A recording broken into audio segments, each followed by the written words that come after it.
Summary of the most relevant national and international news of the day, here on ICI Noticias Canada. With its presenter Angelica Cifuentes. Latest GST, HST credit payments to roll out. How much could Canadians get? The first benefits of the new year will be announced on Friday, with eligible Canadians receiving credits from either the federal government's Goods and Services Tax, GST, or Harmonized Sales Tax, HST. This is the third quarterly payment of the 2023 base year that will be extended to Canadians with low and modest incomes. These quarterly tax-free payments are intended to help individuals and families offset the GST, or HST, they pay on a variety of products and services. GST and HST credit amounts may also include payments from provincial and territorial programs. The payments come amid a 2-month tax holiday announced by the federal government, during which Canadians do not have to pay GST, HST on dozens of items. Tax changes are coming in 2025. There are several changes coming into effect starting January 1st that could impact people's pocketbooks and the way they file tax returns. Here's what's changing for tax filing, government benefits and savings contributions, among other tax-related updates. Brother of New Orleans shooter speaks out about New Year's Day massacre. On January 1st, New Orleans was the scene of an attack that left at least 14 people dead and many others injured, when a man identified as Shamsuddin Jabbar, 42, drove a rented car into a crowd on the iconic Bourbon Street. According to Fox News, Jabbar not only used the vehicle as a weapon, but was also armed with an AR-15 style rifle and a pistol. He had also planted 2 improvised explosive devices. The vehicle was carrying an ISIS flag on the trailer hitch, and in the hours before the attack, he posted videos on social media expressing his support for the organization.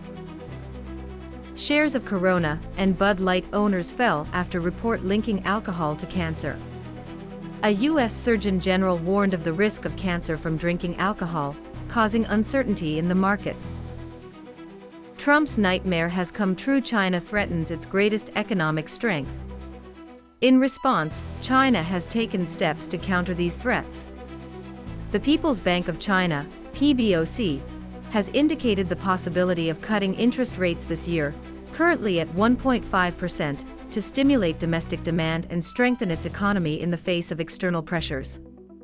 This approach seeks to ensure that credit demand is more responsive to monetary policies, aligning itself with practices of other central banks such as the Federal Reserve and the European Central Bank.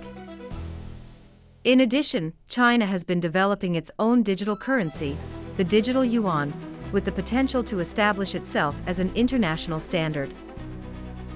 China criticizes Canada's double standards on human rights following sanctions. Chinese Foreign Ministry spokesperson Mao Ning said the Canadian government has made groundless accusations against China in the name of human rights and imposed illegitimate sanctions on Chinese personnel.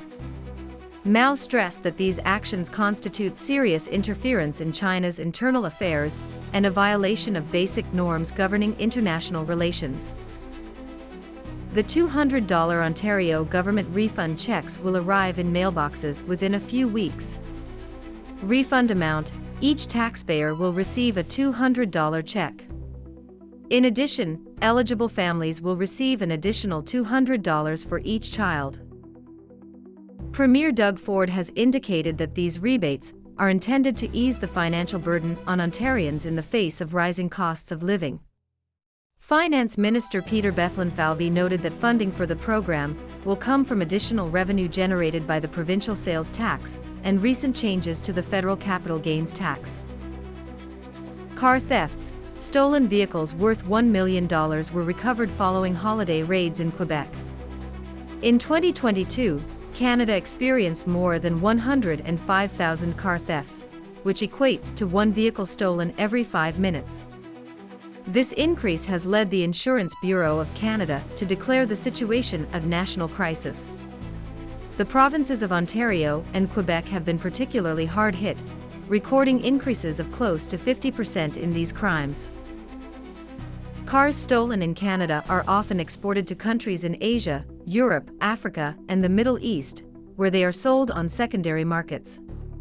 Interpol has detected around 200 stolen vehicles originating in Canada each week. U.S. President Joe Biden has assessed options for a possible strike on Iran's nuclear facilities, should Tehran move toward nuclear weapons, before Donald Trump's inauguration on January 20th. In Canada, it is a tradition for brave citizens to participate in the polar bear dip to celebrate the new year. This event consists of submerging oneself in the icy waters of lakes, rivers, or the ocean, symbolizing renewal and a new beginning for the coming year. Collective dips are organized in various Canadian cities, including Vancouver, Toronto, and Halifax, attracting hundreds of participants and spectators. The funds raised are often donated to charitable causes, combining celebration with solidarity. Don't forget to subscribe to our YouTube channel, TikTok, Instagram, and follow us on Facebook as ICI Noticias Canada, to always be informed with the most important news and in-depth analysis. Thank you for choosing us as your trusted source of information.